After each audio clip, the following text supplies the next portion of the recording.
질문해 주세요. 나탁선 챌린지가 뭐냐면요. 나는 나다움. 나답게 살자.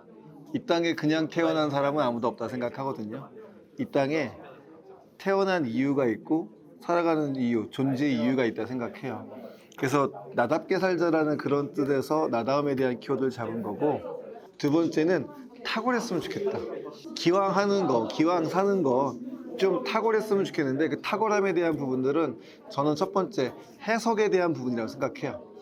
남과 똑같이 하는 거는 경쟁력이 별로 없어요. 그렇죠? 남과 다르게 해야 돼. 남과 다르게 하려면 생각이 달라야 돼요.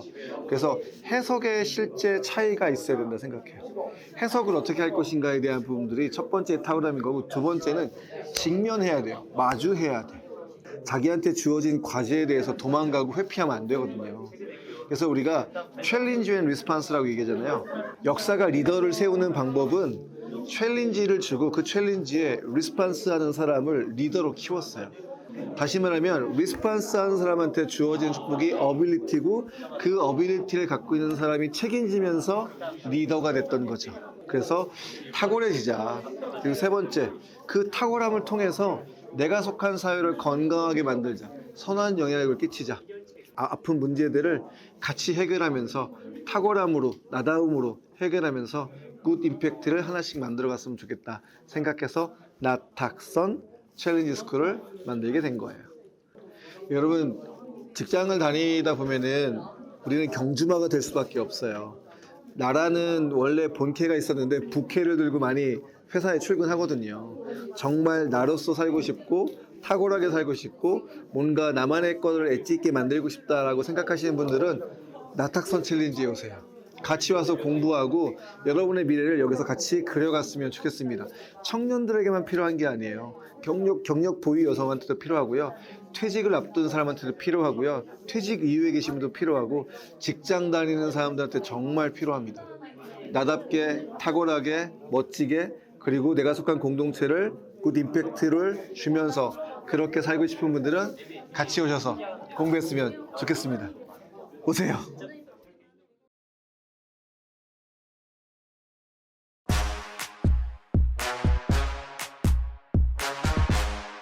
자, 수업 시작합시다. 과제를 좀 충분히 이야기할 시간은 안 됐죠? 과제하면서 어땠어요? 근데 대부분 대학생들한테 이런 과제를 내면은 교수님 왜 이런 과제를 저한테 주세요? 이렇게 얘기해요. 내 인생을 끌고 가야 되는 Y를 품으라고 이야기해요. Y. 내가 왜 살아가야 되는지에 대한 그 이유, 존재 이유에 대한 Y. 기업도 마찬가지예요. 기업도 Y가 있는 기업은 뭐 어떤 기업이야? 철학이 있는 기업이지. 영혼이 있는 기업이지. 회사 출근할 때 여러분 본캐는 집에 놓고 온 다음에 부캐로 간 다음에 그 얘기는 뭐야? 회사 가는 게 너무 즐겁고 행복해서 가는 사람은 본캐 부캐가 합쳐서 이렇게 갈 텐데, 회사 가는 게 좀 그렇지만 또 않거든. 그러니까 본캐를 놓고 이제 부캐로 나 아닌 또 다른 나의 모습으로 살아가는 그게 있겠죠. 근데 Y에 대한 부분들은 내 존재의 이유이기도 하고 내 삶의 가야 될 방향성에 대한 부분이기 때문에 그거를 잘 갖고 있는 사람들은 어디 가나 동일하게 산다 생각이 들어요. 본캐 부캐 좋죠. 알겠음에도 불구하고 여러분이 직장을 다니거나 뭔가를 할 때에는 여러분이 품은 그 Y에 대한 부분들을 잊지 않았으면 좋겠어요. 내 인생에 가장 의미 있고 가치 있는 일은 뭘까에 대한 부분들은 가치관이에요. 가치관. 여러분이 무언가 선택을 할 때 가장 우선순위에 두는 그 이유는 가치관이기 때문에 그런 거예요. 거기에 우선순위가 있기 때문인 거지. 그래서 그 가치관을 잘 정립하는 게 첫 번째고, 두 번째는 여러분 달란트라고 했죠. 달란트. 여러분한테 주어진 달란트, 숨겨진 달란트, 그 무언가에 대한 부분들. 자, 이 두 가지는 찾을 수 있다고 했죠.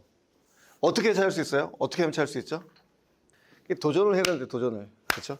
부딪혀 봐야지 내가 실제로 진짜 좋아하는지, 잘할 수 있는지, 이걸 내가 꾸준히 계속할 수 있는지를 파악할 수 있다고 했잖아요. 그래서 내가 부딪혀서 도전해보지 않으면 내가 계속 갈지 말지 이 부분에 가늠이 안 가요. 그래서 계속 부딪혀 봐야 돼. 챌린지가 왔을 때 내가 어떻게 리스판스 하냐에 따라서 인생이 달라진다. 자, 이 두 가지는 찾을 수 있는데 제일 어려운 게 세 번째죠. 그쵸? 먹고 사는 문제가 제일 힘들어. 뭘 해도 먹고 사는 문제가 제일 힘듭니다. 그래서 먹고 사는 문제를 어떻게 해결할 것이냐? 직장을 다니면서 급여를 받는 것도 되게 좋은 방법이죠. 근데 언젠가 우리 퇴직을 해. 내가 회사를 만들어가지고 회사를 갖다 계속 키워서 온고잉 되면 괜찮은데 언젠가 우린 다 퇴직을 한다고. 그럼 퇴직하고 이후에 내 삶에 대한 부분들을 내가 경제적인 부분을 어떻게 만들 것인가. 물론 그 전에 돈을 많이 벌어서 쾌적하게 살 수 있는 공간이나 이런 경제적 자유를 누릴 수 있다면 괜찮은데 그렇지 않은 사람들이 거의 대부분이죠. 그래서 내가 무언가를 도전해서 나만의 것들을 만들어가는 것이 굉장히 중요하다는 걸 계속 이야기했어요. 다시 말하면 여러분이 지속 가능한 여러분의 삶을 만들어가기 위해서 이 스윗스팟을 잘 찾아서 수도 없이 많이 반복하고 여러분의 스토리, 여러분의 이야기를 만들어 가야 돼. 그래야 여러분이 나 이거 잘할 수 있는데 오래 할 수 있겠구나. 이 생각이 확신이 들어요, 확신이. 오늘 아침에도 어떤 분이 전화가 오셨어. 나이가 지긋이 드셨어요. 저보다 한 4살 많으니까 57인가 그러셔. 이게 회사에서 약간 권고사직 형태로 이제 나가주세요라고 이게 왔나 봐요. 그러니까 갑작스러운 그런 통보를 받으니까 이분이 머릿속이 갑자기 하얘진 거지. 이분은 당연히 60이 뭐야 더 갈 거라 생각했겠죠. 아이는 아직 어려. 결혼을 좀 늦게 하셔가지고 아이가 지금 고등학교 2학년인가 그래요. 하나는 대학교 3학년이고. 이거 어떻게 해야 되지? 그분은 이제 발등에 불이 팍 떨어진 거죠. 여러분의 이야기일 수도 있긴 하지만 저는 직면하고 있는 이야기, 정말 직면하고 있는 이야기. 그래서 이 스윗스팟에 대한 부분들을 계속 잘 고민해 보시고 만들어 가셔야 돼요. 특히 요거 Y, 내 인생의 Y에 대한 부분들을 꼭 써보세요. 쓰는 방법 아주 간단해요. 내가 가치 있다고 생각되는 걸 그냥 쭉 쓰는 거야. 쭉 쓰는 거야. 이렇게. 여러분 시간과 돈이 있고 여러분이 뭔가 기여할 수 있는 노력을 할 수 있다면 어떤 거를 더 하고 싶은지 이거를 살펴보는 거예요. 그래서 여러분의 가치를 어디에 두고 살 것인가를 찾는 거야. 저는 또다시 써봤어. 달란트 관점에서 또 써봤어. 내가 진짜 잘할 수 있다고 생각하는 거, 잘하고 싶은 걸 써봤어. 여러분이 좋아하는 거를 잘하는 수준까지 간다는 건 프로페셔널까지 간다는 얘기야. 그걸 통해서 돈을 버는 거지. 그걸 통해서 수많은 사람들한테 서비스를 제공했는데 그 사람이 기꺼이 willing to pay를 한다 그러면은 그건 프로페셔널이거든. 좋아하는 걸 쓰고 그 중에서 1순위로 좋아하는 걸 잘하는 것까지 해봐야지. 우선순위를 매겨서 하나씩 도전해봐야 돼. 하나씩. 내가 잘하는 걸 어디까지 잘할 수 있지? 남들과 다르게 하는 게 잘하는 거잖아요. 그죠? 남들과 어떻게 차별화시켜서 나만의 것을 잘 만들 것이냐? 이 관점으로 계속 고민해야 돼. Think different 계속 얘기했잖아요. 그리고 시작은 하는데 끝을 못 보는 사람들이 굉장히 많아. 우리 MBTI 성향 중에서 결과물을 못 만드는 성향이 있죠. 냄비 근성이 이게 나쁜 게 아니라 그 성향 자체가 그래. ENFP 손 들어보세요. ENFP 많지 않네. 네. 저지르는 거 굉장히 잘하는데 결과물이 안 돼. 클로징이 안 돼. 클로징이.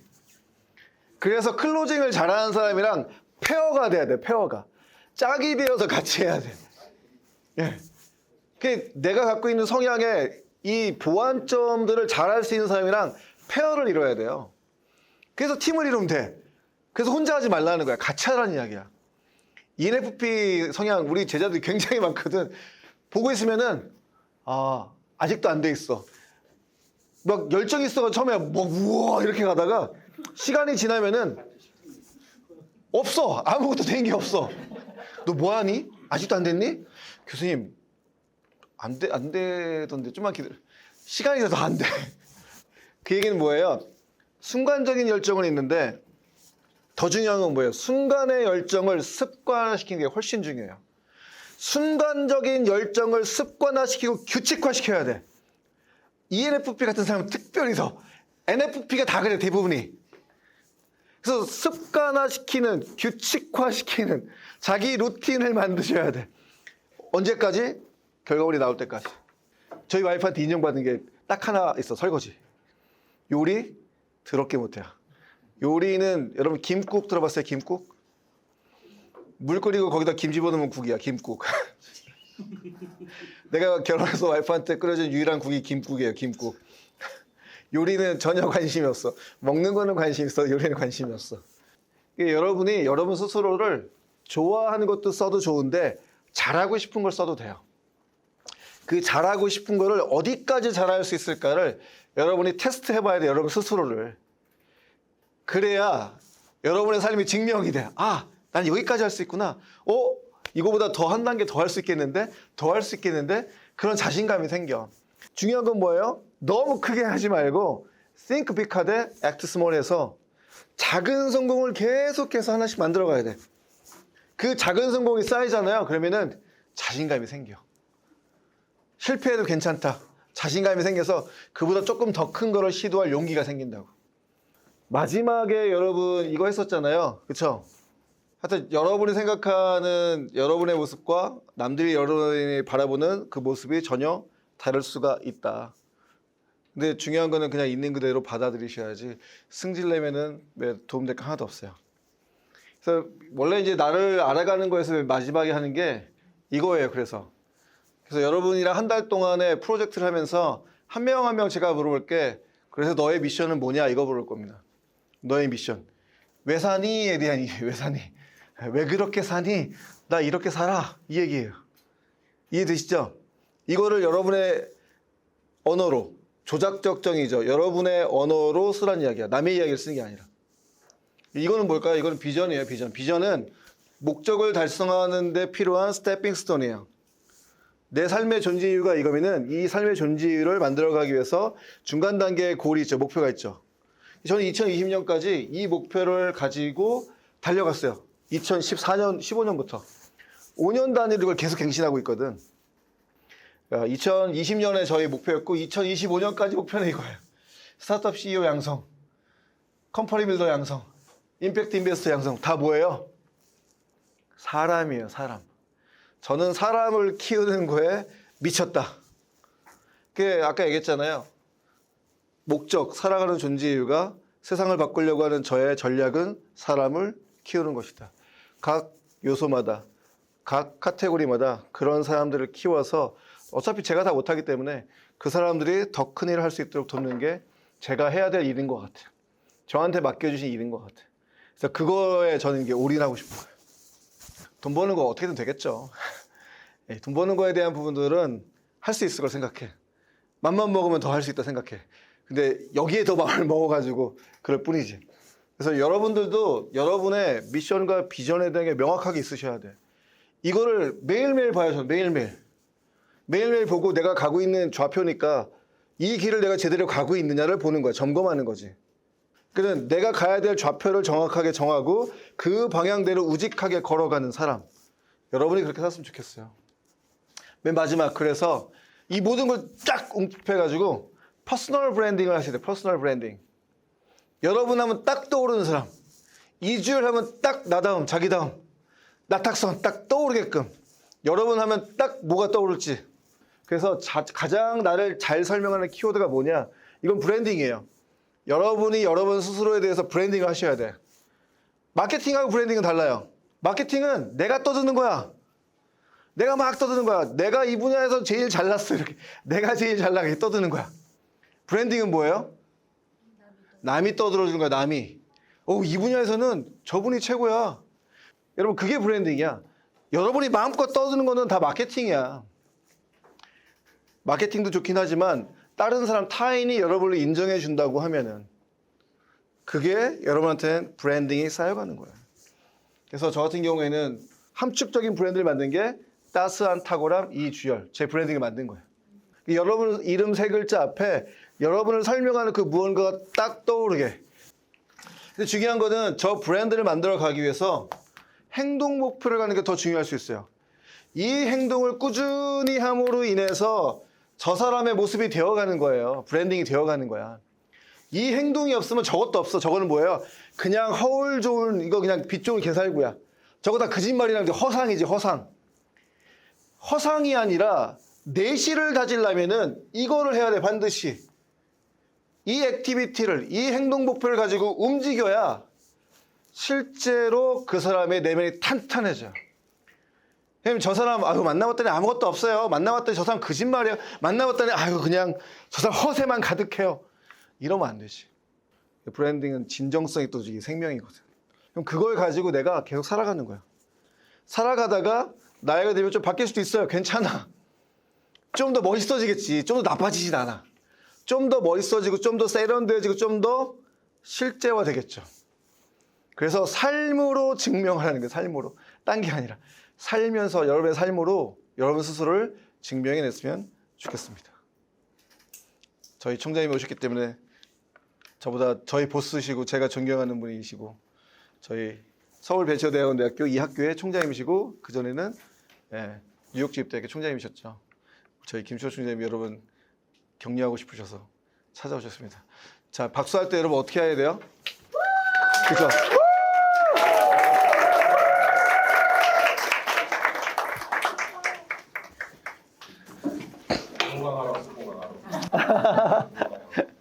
누구나 삶을 살다 보면은 인생의 전환점을 맞이하게 돼 있어. 그게 한두 번이 아니라 여러 번 겹치게 돼 있고 크고 작은 전환점을 살게 돼 있는데 오늘은 이 터닝 포인트에 대해서 좀 얘기 좀 하려고 그래. 이 터닝 포인트. 짧게 얘기할 거니까 걱정하지 마세요. 지금 아내가 기다리고 있어. 아마 여러분들 중에서 나는 군대 생활하면서 터닝 포인트가 생겼었습니다. 또는 직장 생활하다가 이런 현상이 생겼습니다. 좋은 사람 만나가지고 또는 나쁜 사건으로 어떤 때 책을 읽다가 또는 이런 좋은 강의를 듣다가 인생의 터닝 포인트를 만나는 경우가 있다고. 저 같은 경우는 제가 23살에 미국 유학을 갔어요. 유학 가는 게 나한테 큰 훗날 돌아보니까 큰 터닝 포인트였어. 더 터닝 포인트였던 건 23살에 그냥 간 게 아니라 사귀던 여자랑 결혼해서 가버렸어. 그리고 김대중 대통령 아시죠? 네. 제가 과학기술 특별보좌관이었어. 1997년 10월 1일 날 첫 만남이 있었어. 이게 나한테 터닝 포인트가 됐어요, 내 인생이. 그렇게 하고 연구원 원장이 됐고 또 오명부총리라고 과학기술 부총리 하셨던 분, 우리나라 IT 산업의 아버지라고 부르시는 분인데 그분을 만나게 되는 게 나한테 큰 터닝 포인트였는데 이런 터닝 포인트보다 더 큰 터닝 포인트 두 가지를 소개를 하려고 그래. 이 두 가지를 여러분들도 동일한 터닝 포인트가 생겼으면 참 좋겠어. 첫 번째 터닝 포인트는 내 인생을 극렬하게 바꾼, 완벽하게 바꾼 첫 번째 터닝 포인트는 예수님과의 인격적인 만남. 전 대학교 졸업하면서 교회를 다니기 시작해가지고 대학 졸업하면서 바로 유학을 갔으니까 아내 권유로 교회를 할 수 없이 다니게 됐는데 제가 계산을 해보니까 만 12년 동안 예수님 없이 교회를 다녔어. 성가대장도 하고 그랬었다고. 성경 공부도 하고 그랬었는데 예수님 없이 교회를 다녔었는데 어느 날 하나님의 다 준비되심이 있는데 먼 형님뻘 되는 집에 놀러 갔는데 거기 성경 공부가 벌어지고 있더라고. 지금은 유명하신 목사님인데 그 당시에는 그렇게 유명하지 않은 목사님인데 장경동 목사님이라고 코미디 같은 목사님이 계신데 그 당시엔 대단히 영적으로 파워가 셌던 분이야. 그분이 사는 성경 공부에 1시간 참여했다가 그 1시간 만에 깨져버렸어요. 그러면서 제 인생의 가장 중요한 터닝 포인트를 맞이하게 되는데 그 이후에 무슨 일이 벌어졌습니까? 예수님하고 동행하는 삶이 생기기 시작한 거예요. 나 혼자 살지 않고 있어요. 지금도 저는. 제 아내만 같이 사는 게 아니라 저는 그분이 성령님을 대신 보내주셔가지고 그분하고 같이 동행하면서 동고동락하면서 살고 있어. 두 번째 터닝 포인트는 오늘 강의한 주제랑 비슷한데 사명이라는 것, 사명, 비전이라는 것 강의를 듣고 책을 보면서 크게 와닿은 적이 있었어요. 그러면서 내가 존재하는 이유가 뭔가, 내 미래의 모습, 앞으로 내가 다가가야 될 내 미래의 모습이 어떤 건가 그 그림을 그리기 시작하면서 인생이 드라마틱하게 또 한번 바뀌었어요. 저는 이 첫 번째 예수님과의 만남을 제2의 탄생을 했다 그래. 어머니 뱃속에서 제일 먼저 태어나고 나서 또 한 번 태어난 게 인격적인 만남을 통해 가지고 영적으로 다시 태어나게 되는 계기를 가졌고 사명과의 만남이 제3의 탄생이야. 난 여러분들한테 이 제가 만났던 이 위대한 탄생, 제2의 탄생과 제3의 탄생이 여러분들한테도 목격되기를 간절히 부탁드립니다. 얼마 동안 여러분들이 이 과정이 진행되는지 자세히 모르겠지만 난 여러분들한테 이 과정이 터닝 포인트가 되기를 바래. 여기서 예수님 성령님 가르치진 않겠지만 꼭 신앙생활 안 하시는 분 제 얘기 귀 들으시고 예수님 만나는 축복이 있었으면 좋겠다는 생각이 들고 그 다음에 여기서 자기 사명 찾아가지고 사명인으로서 살아가는 여러분이 되기를 부탁드리겠습니다.